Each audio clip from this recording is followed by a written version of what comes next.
يعطيك العافية أخي. نعم تفضل، شو بدك؟ أنا من إدارة الإحصاء، سؤالين على السريع إذا سمحت. ايه بس على السريع لأنه الوضع متأزم جدا. حضرتك متجوز؟ لا، وعازم لي رفقاته كلياتهم. هي الطنجرة كل شوي جايب لي لحظة وليه رفقاتك. بالطنجرة؟ وطي راسك، لا وطي راسك. خد. اي هلا هيك عملتي؟ قتلتيه للزلمة، قتلتيه. اصلا انت السبب تضرب انت وياهن، وعلى طبخي ونفخي واشتغلي طول النهار. طيبين هالكوسيات. عامل لي اياها مضافة بالبيت، كل شوي جايب لي رفقاتك. شو بدي اساوي لك؟ هي عزيمة ليوم واحد، عملتي لي منها قصة. هي اخر مرة تعزم لي حدا على البيت، فاهم؟ بصير هيك طيب؟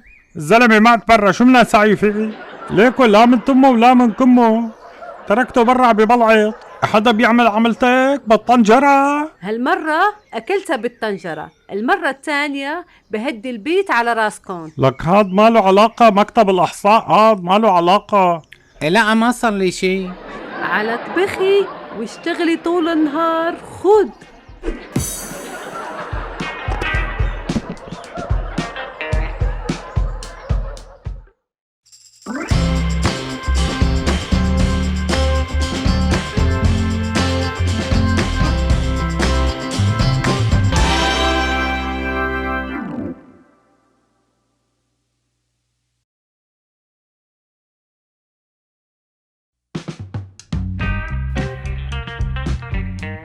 صباح الخير.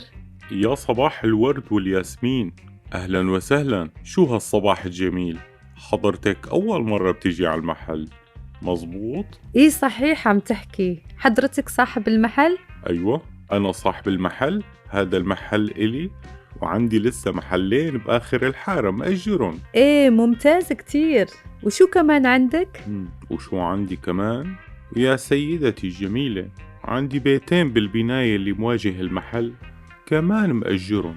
حلو كتير ما شاء الله، يعني حالتك ميسورة. وفي شي كمان؟ وكمان يا عيوني عندي فيلا قريبة من البحر، هي أنا ساكن فيها لحالي لأني مو متجوز. عظيم كتير. ومالك متزوج؟ في شي تاني عندك غيره؟ طبعا يا صاحبة الذوق واللطافة والهضامة، عندي لسه سيارتين، وحدة إلي والتانية لسعيدة الحظ اللي رح تكون زوجتي المستقبلية، اللي مواصفاتها مثل حضرتك تمام. حضرتك مرتبطة شي؟ حضرتي حفيظة من مصلحة الضرايب. شو قلتي؟ مصلحة الضرائب؟ وحضرتك أكتر شخص متعاون شفته بحياتي. صرحت بكل شي بتملكه. بهنيك على صراحتك. نعم. انت مثال للمواطن الشريف والصادق. بحب أعرفك أنا أبو جميل، أكبر كذاب هون بالمنطقة. اسألي عني وين ما رحتي، اسألي جيراني، اسألي المحلات اللي قدامي، وكل اللي قلتلك يا فسن صورة، يعني بيروح مع هب الريح ولا يمس للحقيقة بشيء.